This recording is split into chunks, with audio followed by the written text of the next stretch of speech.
Well, we continue with our discussion on the significance of knowing one's mother tongue. And to help us look at this a little bit more, I'm joined now by Smangele Matabula. She's from the African Storybook Project. Smangele, welcome. Thank you for your time this morning. Thank you so much for having me.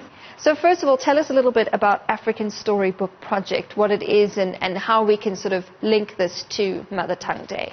So the African Storybook Project provides open access material in over 190 African languages. Okay. What we do is we create resources in the form of our website where you can access an extensive library of multilingual material. We have two apps, the African Storybook Maker and the African Storybook Reader, where people can also take part in creating, adapting, translating storybooks for children. Wow, incredible. And who's this directly aimed at? Who would be interested in looking at your apps and looking at the website and making use of your materials? Our materials are directed at educators, at parents, anyone who has access to young children, who can take the time out to really explore and foster that love for reading. And particularly for us, it's important that we have contextually appropriate materials that are in local languages. And so a lot of our partnerships are with local educators, illustrators, writers who help in creating the books. So specifically literature? It is literature. It is picture storybooks.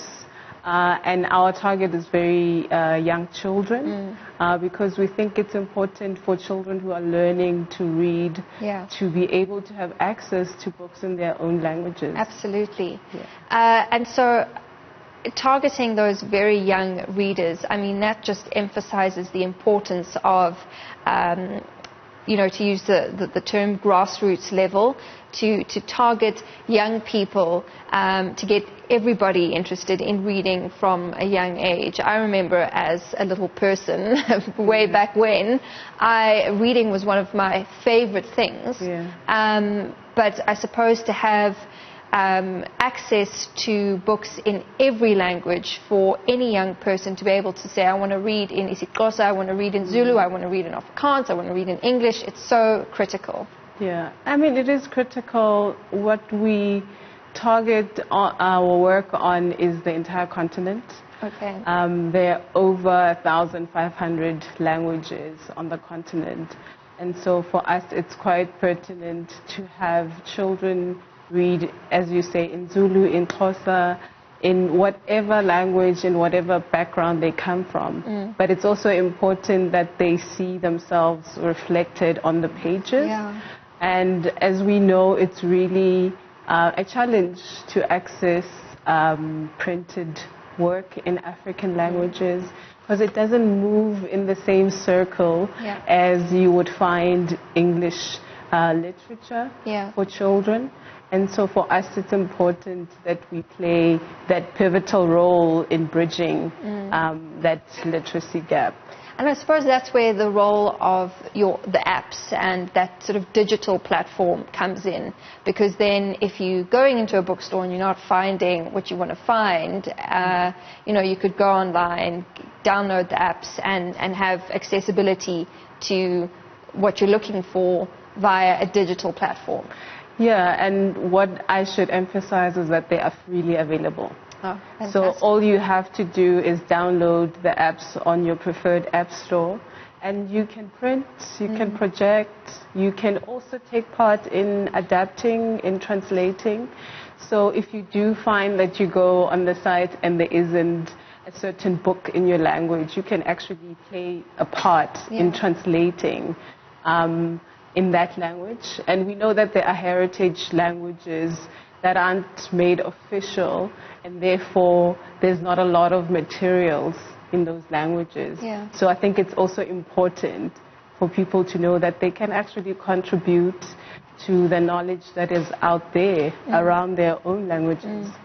Well, that leads me to my next question, just about the ease in being able to create literature in different African languages. are you finding that it is getting easier to get collaborators and people on board to be able to contribute literature, or is it still quite an unknown sort of territory?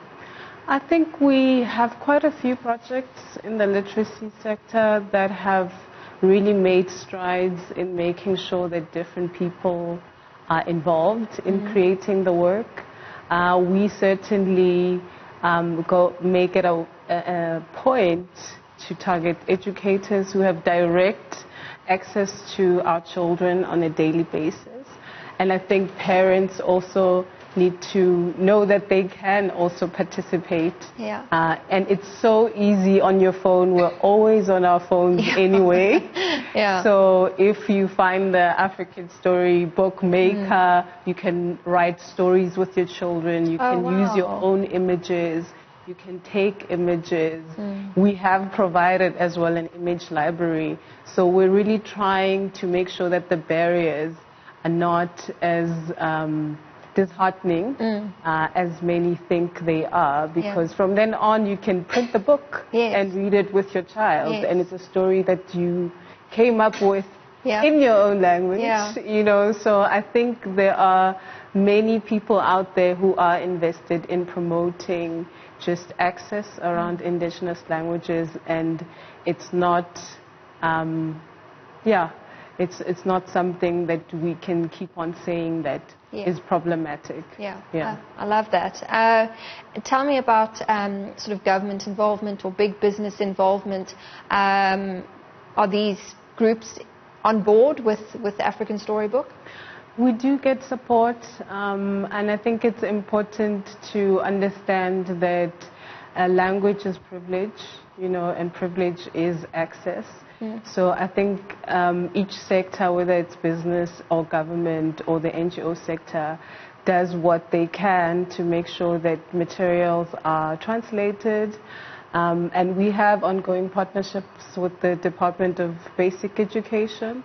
And I think it's important to understand that winning in this sector is about collaboration. Absolutely. Thank you very much for your time this morning. It's so fascinating to hear about just the way a digital platform is being used to help people access literature in their mother tongue. It's a wonderful project. Thank you very much, Mangele Matabula. She's from African Storybook, joining us this morning as we reflect on International Mother Tongue Day.